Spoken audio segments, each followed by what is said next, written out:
Muna.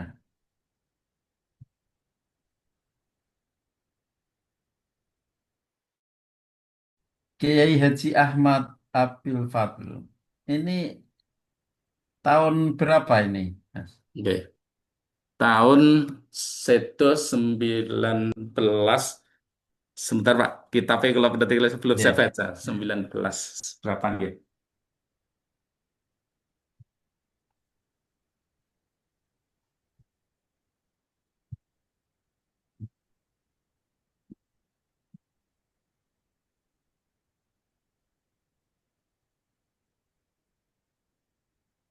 Bentar Pak, nggih. Kitabnya nih Prof. Nggih. Wah, Kemudian mantap. kita Kayak apa? baru sembilan itu. belas 9 berapa nggih? Oh, lama baru-baru niki Mas. Nggih. 19-an ya, 1900-an Mas meninggalnya, wafatnya. 1900 Nggih. berapaan? Sebentar. Nggih. Ada Saya biografi di beliau. biografinya.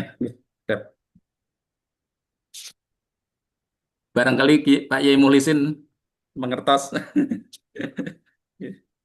Biasanya kan Mas Nggih. Yai, pemikiran-pemikiran ulama atau ilmuwan itu sangat mewakili zamannya ya. Nggih.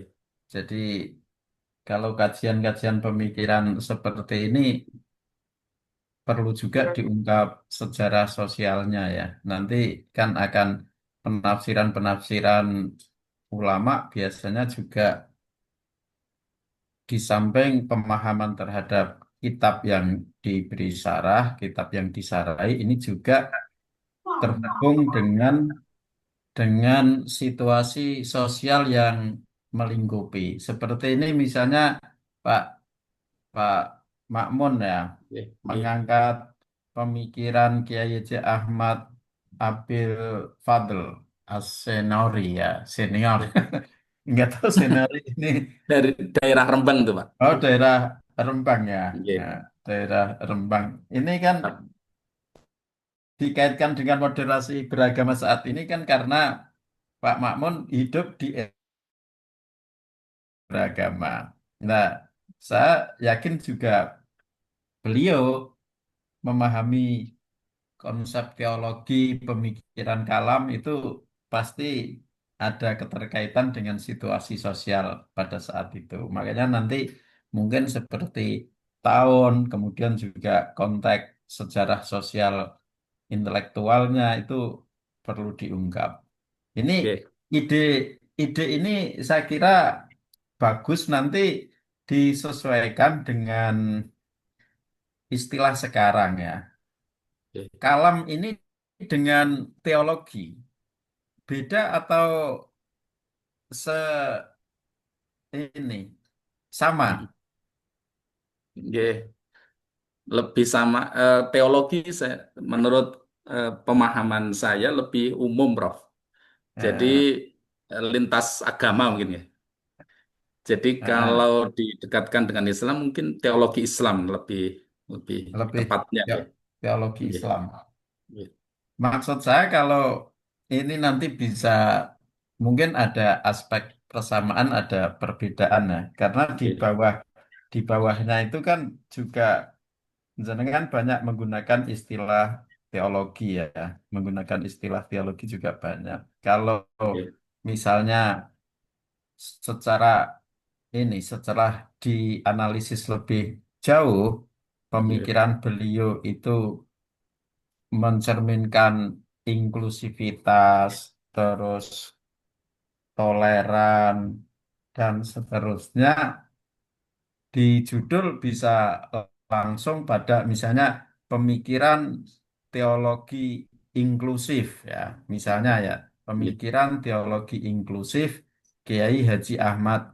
Apalagi tadi orientasinya mau dijadikan sebagai pengayaan terhadap Moderasi. pelatihan-pelatihan moderasi beragama. Itu Nggih. jadi mungkin Landasan ya, teologis mungkin. jadi landasan teologis itu saya kira nanti mungkin istilah-istilah lama itu bisa dikontekstualisasi. Iya, iya. Ini kalau melihat latar belakang masalah ini kan diawali dengan krisis teologi ya. Jadi ini ingin jenengan ingin memulai kajiannya dalam konteks keindonesiaan ini mulai dari maraknya radikalisme, ekstremisme, intoleransi dan seterusnya ini sebagai setting riset ya. Dan karya pemikiran beliau ini ya, diduga ya nanti tentu berdasarkan hasil-hasil riset ya diduga sangat mementingkan toleransi, kemudian inklusivitas dan seterusnya toleran ini nanti bisa di, dijadikan sebagai judulnya ya.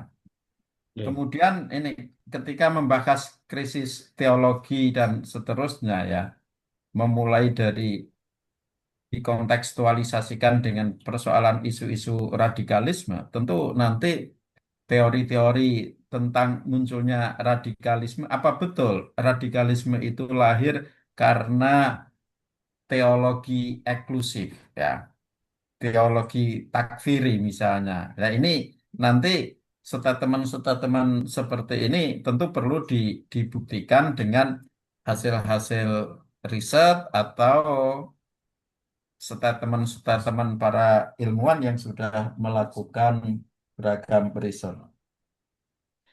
Iya. Ini nanti biar kita tidak diskusinya apa ya, disertasi ini tidak semata-mata mengkaji pemikiran Kiai Haji Ahmad Abdul Fadil As-Senori ini dalam ruang hampa, maka sepertinya analisisnya, analisis yang hermeneutik bisa dijadikan sebagai ini ya, pilihan ya.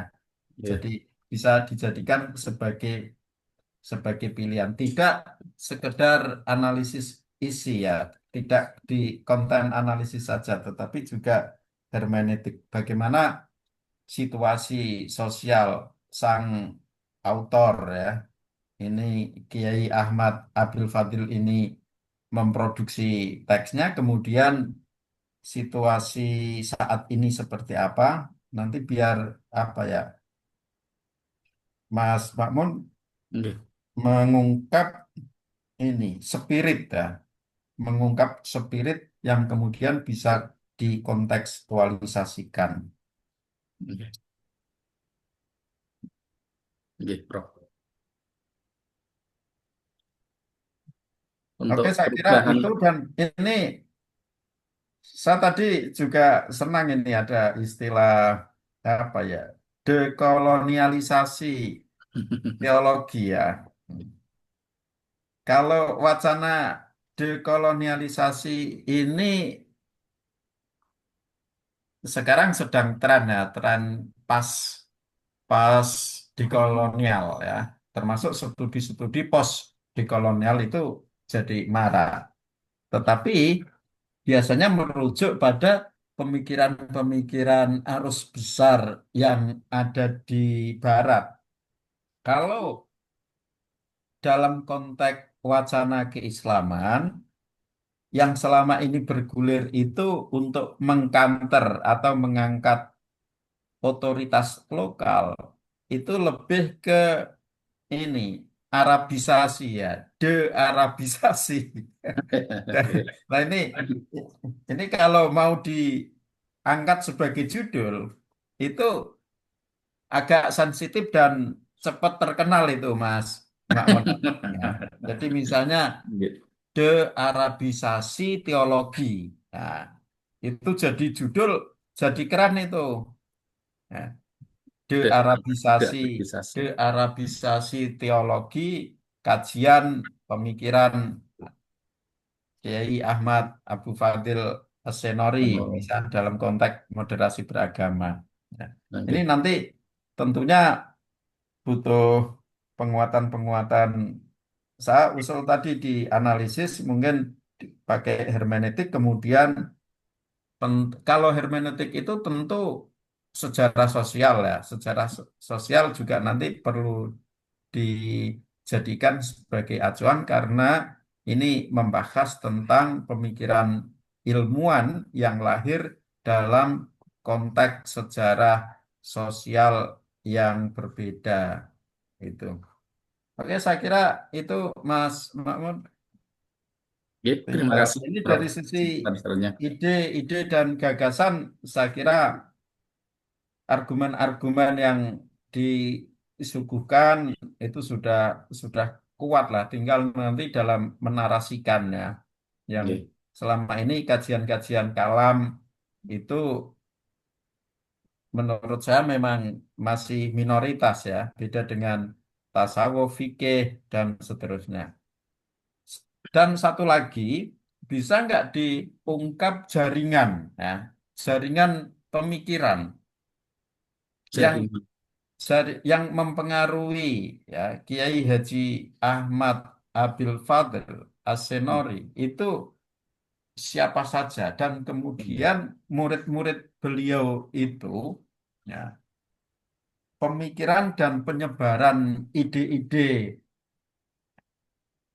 ide-ide pemikiran kalamnya itu kepada siapa saja. Apakah sekarang itu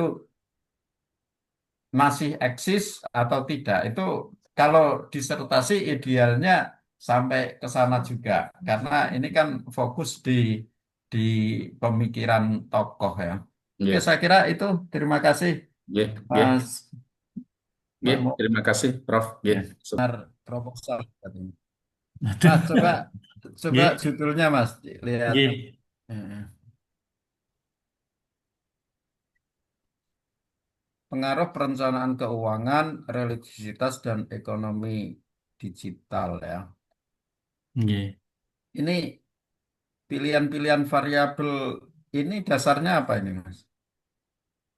Kalau yang pertama terkait perencanaan keuangan tadi yang kami sampaikan bahwa memang eh, berdasarkan observasi lapangan yang mau kita teliti, teori tentang perencanaan keuangan sebenarnya di masyarakat tuh banyak yang belum tahu, tapi prakteknya lebih sukses. Jadi kita pengen tahu apakah perencanaan keuangan yang selama ini ada di teori di ekonomi itu benar-benar berpengaruh terhadap kesuksesan. Karena kalau kita wawancara atau diskusi ketika teorinya si A atau si B atau perencanaan keuangan yang seperti ini mereka tidak paham, tapi pelaksanaannya bisa itu menjadi suatu pertanyaan. Jangan-jangan apa ya istilahnya ada gap antara teori dan kenyataan yang ada di lapangan itu ada gapnya seperti Nah, itu. penilaian itu, Mas Aris, Nggih. berdasarkan observasi atau hasil-hasil riset, Mas?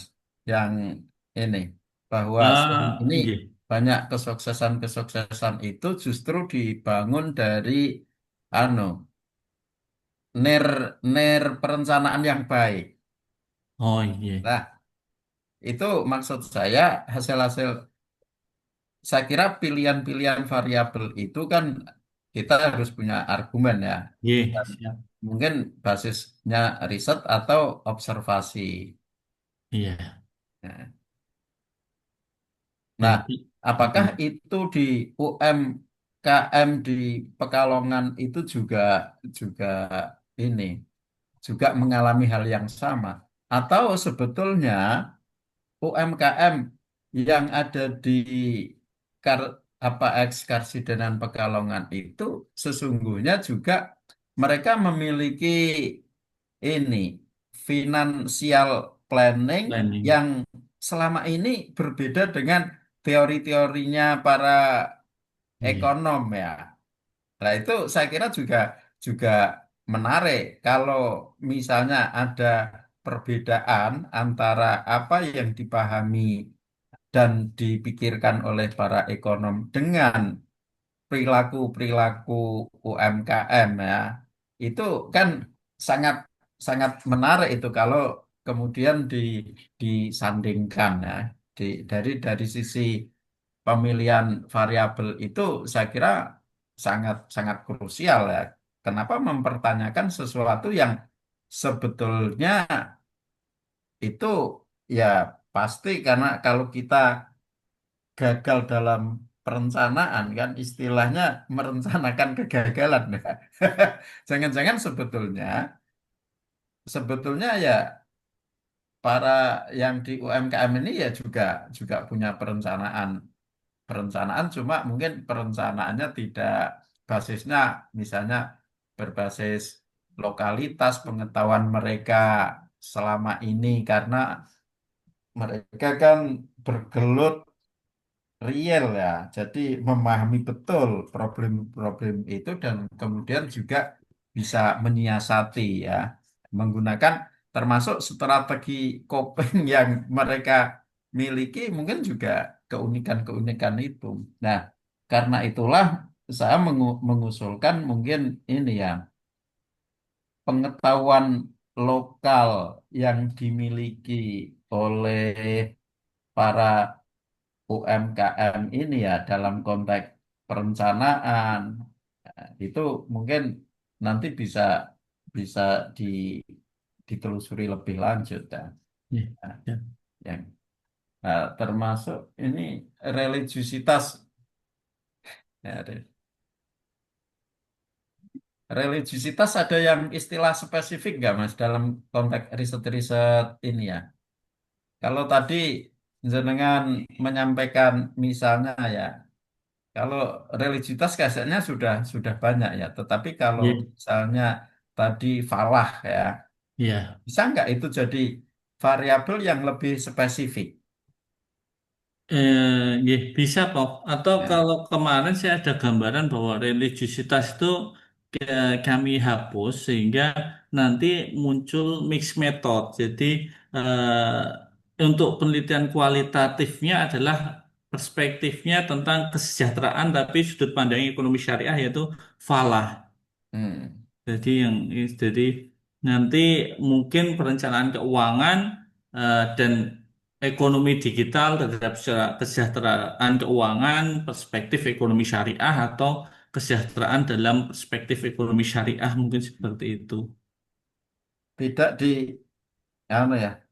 Itu nggak tahu mungkin kalau Mas Aris bidang bidang keahlian penugasannya apa? Manajemen keuangan loh. Ya manajemen. Tapi kalau menggunakan istilah perencanaan keuangan sudah ketemu ya, Nggih. sudah ketemu. Cuma yang belum ketemu syariahnya nih Prof, karena kebetulan manajemen keuangan syariah. Itu bisa tadi perspektif itu yang religiusitas ini kayaknya terlalu umum ya. Dan Oh, nggih. riset-riset yang mengkaitkan dengan agama sebagai nilai sebagai prinsip dalam itu sepertinya sudah banyak. Kalau bisa memasukkan tadi ya istilah konsep konsep apa ekonomi syariah itu untuk membangun falah ya Nggih. kebahagiaan hakiki ya itu akan ada distingsinya gitu loh. Jadi Oh, nggih. menemukan distingsinya itu lebih lebih klik ya dibanding dengan istilah religiusitas. Oh, nggih. Nggih, siap loh. Nah, dan yang kedua kalau bisa menemukan ini ya riset riset pendahuluan terhadap ini persoalan perilaku perilaku Keuangan UMKM ya yang UMKM. yang basisnya lokalitas itu menarik juga Mas. Nggih, Jadi, siap loh. ya, jadi nanti biar ada keunikan-keunikan yang saya kira orang Pekalongan itu sejarahnya kan sejarah sebagai pengusahanya kan lebih menonjol ya. Jadi jiwa bisnisnya kemudian juga menemukan istilah-istilah lokal yang unik dan itu tidak dimiliki oleh UMKM atau pengusaha-pengusaha perilaku usaha, usaha yang lain itu. Jadi kalau bisa menemukan itu memiliki nilai lokalitas yang kuat, tetapi juga mensinergikan dengan isu-isu ekonomi syariah secara global. Saya kira itu, Mas. Nggih, siap, Prof. Nah, nanti teori saya kira disesuaikan, nah, disesuaikan Nggih, nggih, kebutuhan. nggih, siap, Prof. Kebetulan ini saya sama Pak Makmun tuh DPA-nya Prof Makfur, berarti mungkin barangkali kapan-kapan kami mau sowan untuk Ya, ya konsultasi judul. udah Pak Makmun udah tak ACC lah. Nggih. Oke, Prof. Terima kasih. Nanti Mas Aris tinggal ini di menemukan ini ya keunikan inilah. Nggih, siap, Ya. Prof. Atau ini mau membatasi UMKM-nya yang seperti apa? Tadi sebetulnya ada perempuan pengusaha atau apa itu juga apa ya menarik juga yang lebih spesifik misalnya. Nggih, nggih, Eh, siap, Prof. Oke. Oke, matur nuwun Mas. Nggih, saya Prof. Terima kasih atas Warahmatullahi. Oke, kajian-kajian musik sufi ya, kajian kajian musik sufi ilmiah itu sebetulnya sudah banyak sekali itu Pak Yai Mukhlisin ya. Kalau mulai misalnya ini kajian from Rumi to Weldish, kajian musik termasuk mythicism itu juga juga mengkaji tentang musik sufi ya. Ini di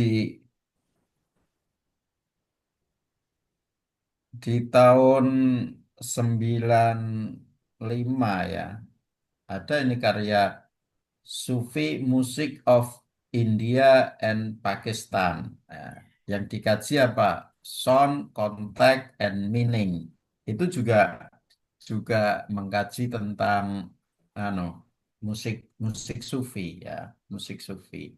Jadi kalau kalau nanti Pak Yai Mukhlisin mengkaji tentang musik sufinya Habib Lutfi itu saya kira banyak rujukan-rujukan yang bisa digunakan. Nah, mohon judulnya dilihatkan, Pak.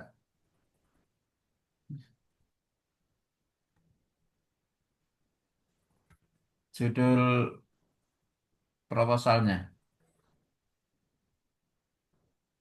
Halo?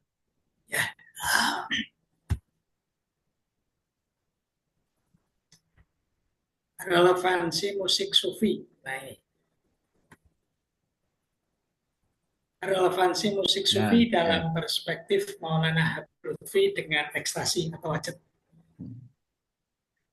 Relevansi musik sufi.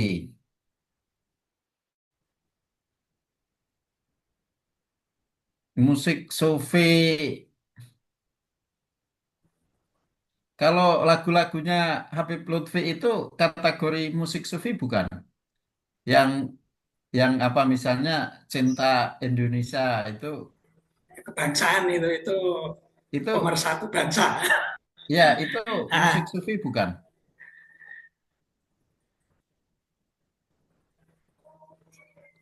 itu tidak Judulnya termasuk, Prof. ya Tidak termasuk.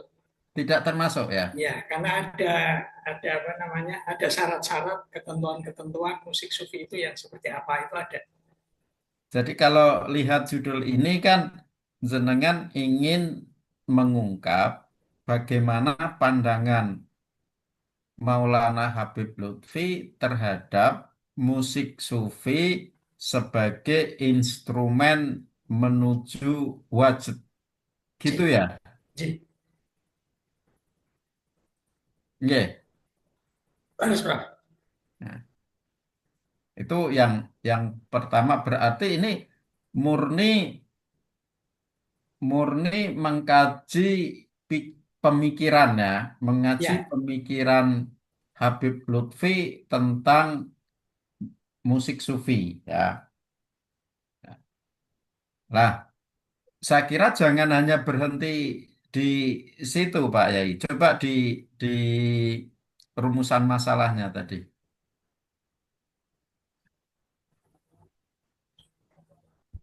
Biar riset kita itu memiliki dampak, kira-kira bisa di apa ya, kontekstualisasikan kemana? Ini penempatan relevan. Bentar.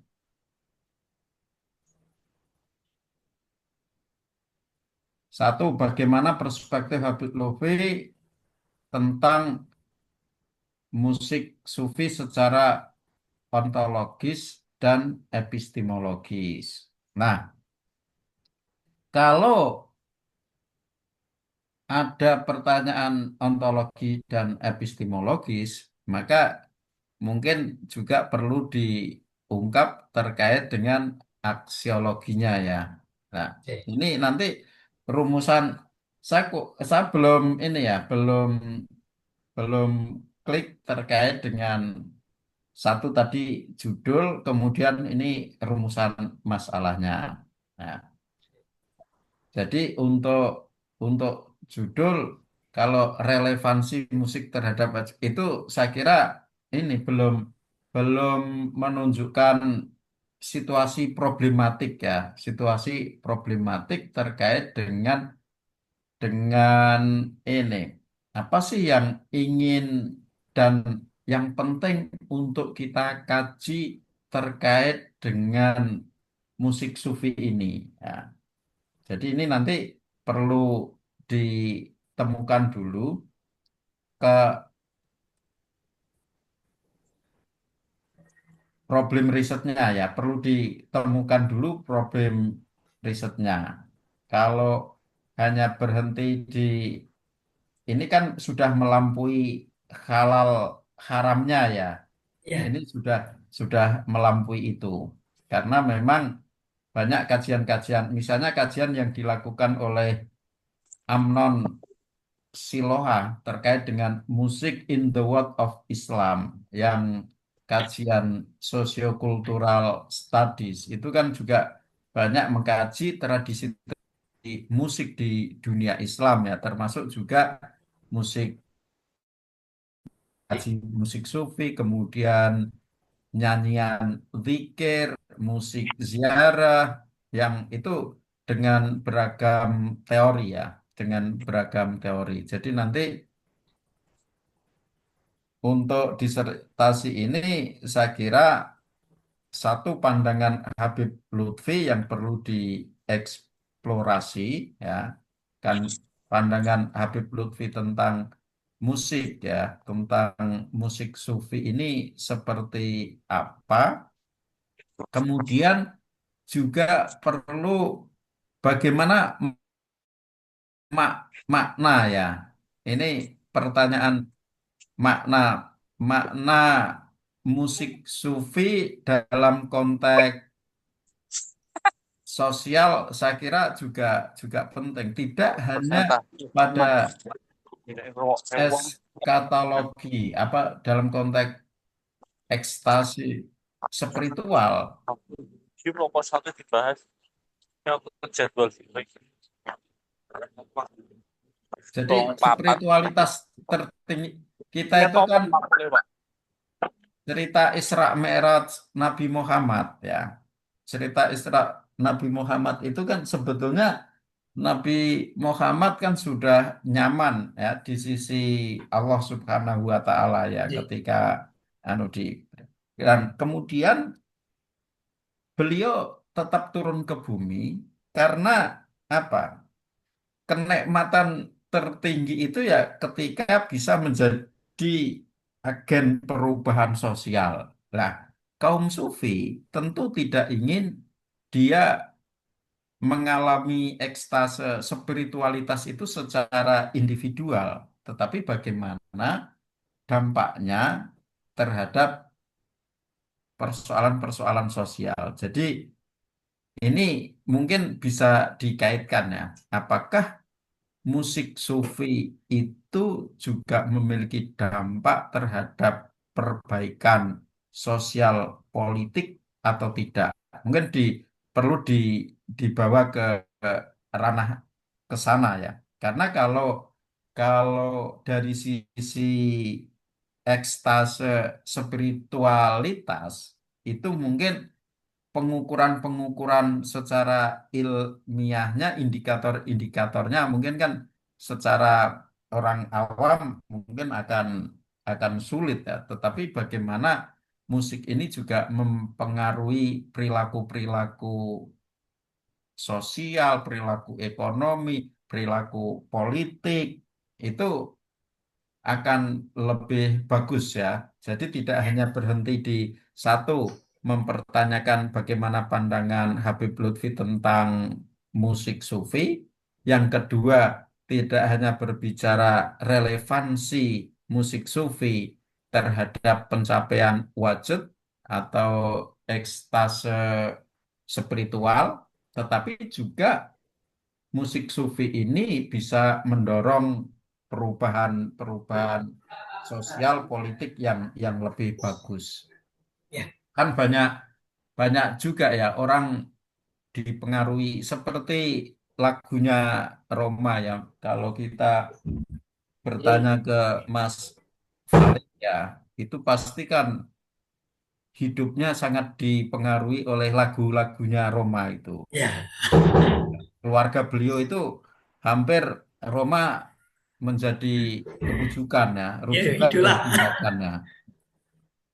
Termasuk juga misalnya lagu-lagunya Ebit ya, lagu-lagunya Ya. Ebit Ibu. itu juga sangat menginspirasi dan menjadi apa ya, memiliki dampak luar biasa terhadap perilaku-perilaku para fannya, para pengagumnya dan seterusnya. Lah, kira-kira apakah musik sufi itu juga bisa memperbaiki kondisi sosial? Jadi nanti mungkin pertanyaannya ini ada tiga rumusan masalah ya. Ya. Ya, tiga rumusan masalah sampai ke sana. Karena itulah di dalam judul agak diperkompleks, Pak. Tidak hanya ini ya, mencerminkan musik sufi dalam perspektif Maulana Habib Lutfi, tetapi juga misalnya ini ya, mengkaitkan musik dengan isu-isu kebangsaan ya. Sufi apa musik sufi dikaitkan dengan persoalan kebangsaan yang itu sebagai ikonnya Habib Lutfi ya misalnya ya. Itu cuma rumusan rumusan masalah yang lebih cocok seperti apa. J. Itu masukan saya nanti judul mungkin perlu dipermak ya Ya. dan dikaitkan dengan isu kebangsaan itu biar nanti lebih lebih mengena. Ya, matur nuwun. Oke. Mursyid tarekat saya sendiri itu mengatakan di dalam ceramah beliau itu al-insyad irsyad.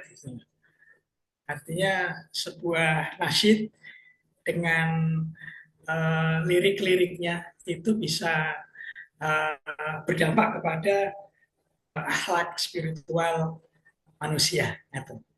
Terima kasih, Prof. Terus lah itu bisa dijadikan landasan untuk pengembangan disertasi ini ya. Ya, jadi musik ya memang memang banyak hal ya yang manfaat musik itu sangat sangat banyak hal. Ini termasuk juga perlu diungkap makna makna musik sufi ya di berbagai konteks itu juga akan lebih bagus juga jika membandingkan tokohnya tidak hanya satu ya, tidak hanya Habib Lutfi, tetapi juga ada tokoh-tokoh sufi lain yang barangkali memiliki pandangan-pandangan yang beragam ya terkait dengan musik itu. Oke, terima kasih Jadi matur nuwun, Prof. Pak E. Mukhlisin. Sukses, semoga lancar studinya Amin. dan segera wisuda. Amin, amin, amin, amin. Tasawuf dan etos kerja. Nah, ini dua konsep yang masih sangat umum ini, Mas. Oke, Prof. Masih sangat umum dan nanti bisa di breakdown lagi ya, di breakdown lagi. Tapi ide dasarnya saya kira kaum Torekoh selama ini memang ini ya kajian-kajian seperti yang dilakukan disertasinya ini yang sangat terkenal di Banten ya, pemberontakan petani di Banten yang karyanya Sartono Kartodirjo. Yang dimaksud petani di situ kan kaum Torekoh dan Torekoh Qadiriyah wa Naqsabandiyah. Jadi ini yang apa pemberontakan petani Banten yang dimaksud memberontak itu ya kaum Torekoh, para petani di Banten. Dan sejak dulu orang-orang Torekoh memang selalu militan ya dalam konteks perlawanan terhadap penjajah. Dan kajian-kajian menghubungkan Torekoh dengan politik, kemudian dengan ekonomi, itu saya kira banyak lah. Kalau terkait etos kerja, ini saya kira bagian dari persoalan ekonomi ya, persoalan ekonomi. Cuma tadi di bagian akhir, rupanya yang mau dikaji ini kan perilaku bisnis kaum ini ya, batik ya Mas ya. Nggih, Nah, khususnya itu, Prof. nah, karena mau fokus pada ini ya, etos kerja pengusaha batik itu akan lebih muncul lah. Misalnya etos kerja pengusaha batik dalam perspektif apa nilai-nilai sufis sufism atau salah satu bagian dari kajian dalam tasawuf yang bisa dikontekskan terkait dengan ekonomi atau bisnis itu apa, Mas? Jadi itu nanti yang dijadikan sebagai perspektif misalnya etos kerja pengusaha batik dalam perspektif sufism misalnya ya. Nah, nanti baru kajian kajian kajian apa? Kajian perilaku ekonomi ya, pengikut Tarekah Qadariyah wa Naqsabandiyah ya. Misalnya itu jadi dikaitkan di judulnya bisa etos kerja pengusaha batik dalam perspektif apa, tapi dikaitkan dengan keilmuan keilmuan jenengan ya, mau menggunakan istilah sufism atau apa. Nah, baru kajian apa perilaku ekonominya ya, tetapi yang nanti yang dikajikan spirit kerja karena teori-teori yang akan saudara gunakan ini menggunakan tadi Max Weber ya, spirit Protestan ya, bahwa selama ini pekerja-pekerja batik, pengusaha batik itu semangat bekerja karena dilandasi dengan apa dengan nilai-nilai keislaman ya, nilai-nilai kesufian ya. Ini kalau jadi meneliti ini itu seperti disertasinya Mbak Susminingsih, Bu Susminingsih. Oke. Kalau Bu Susminingsih itu kan menghubungkan antara religiusitas dengan etos, dengan persoalan bisnis, persoalan ekonomi kaum pembatik juga, ya, Mas.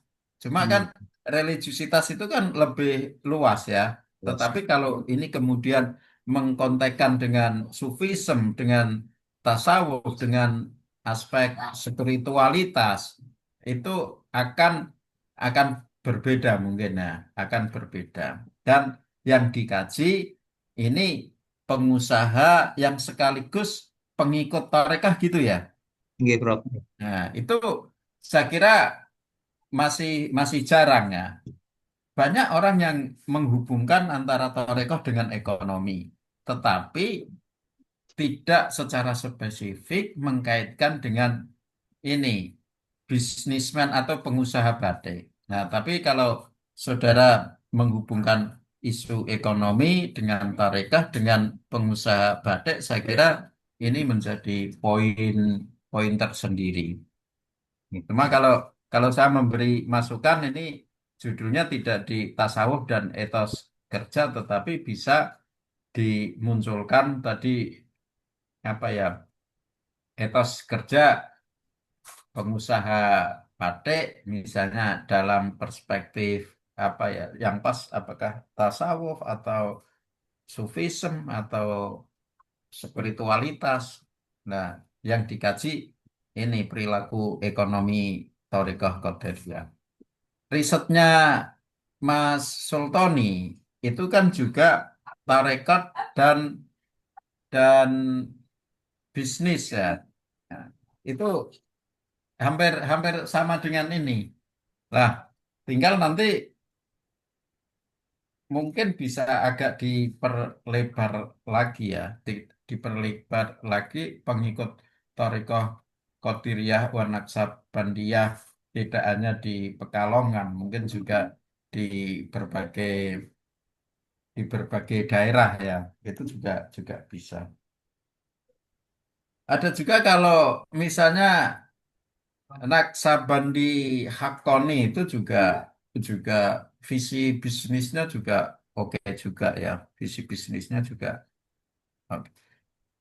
Oke Mas, saya kira nanti mungkin ini ya di fokus karena kajian-kajian tarekah ini sebetulnya juga juga banyak, termasuk yang membahas tentang persoalan ekonominya, persoalan bisnisnya itu juga juga banyak. Nah, termasuk juga yang menarik misalnya ya, tarekat komunitas tarekoh ini juga menjadi bagian dari bisnis tersendiri ya. Itu itu sangat-sangat menarik ya, sangat menarik. Misalnya apalagi ini kalau dikaitkan dengan ini ya perpecahan dalam Jatman dan seterusnya ya. Ini ada perebutan kalau perspektifnya politik kekuasaan saling memperebutkan pengaruh, mempertahankan dan seterusnya.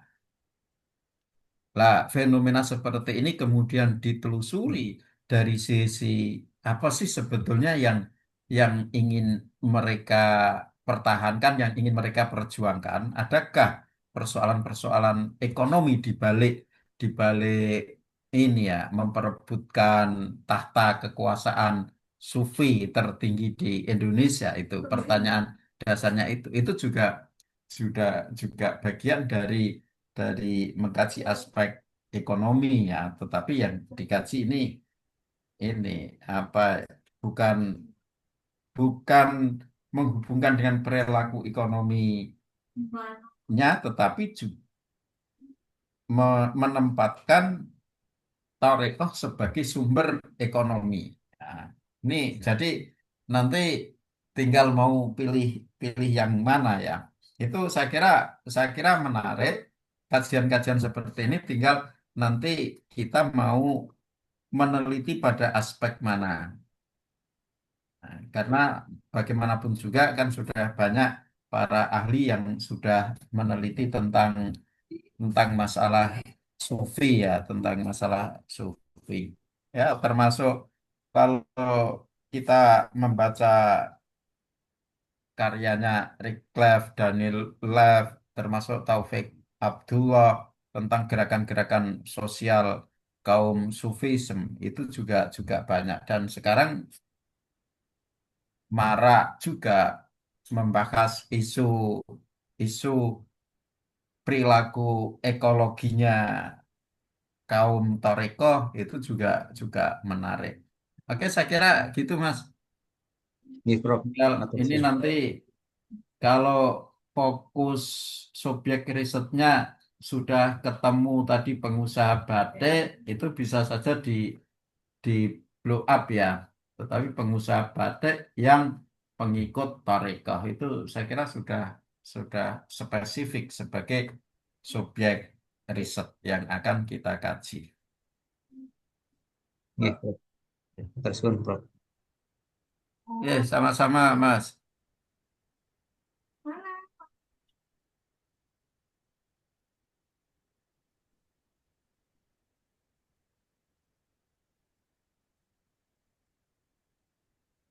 Saya kira cukup ya. Nggih, Prof. Siap. Oke, Prof. kita lanjutkan minggu minggu depan. Hmm. Dan sebaiknya sambil tentu pembahasan seperti ini nanti berkembang terus-menerus ya, sampai kita akan menemukan tema yang pas, klik, dan seterusnya setelah ya dibaca ulang, dikaji lagi, dan seterusnya itu nanti akan menemukan menemukan tema disertasi yang lebih pakem itu setelah melalui proses-proses itu. Dan biasanya ya sampai selesai wisuda terbuka itu kadang tidak puas juga dengan disertasinya itu.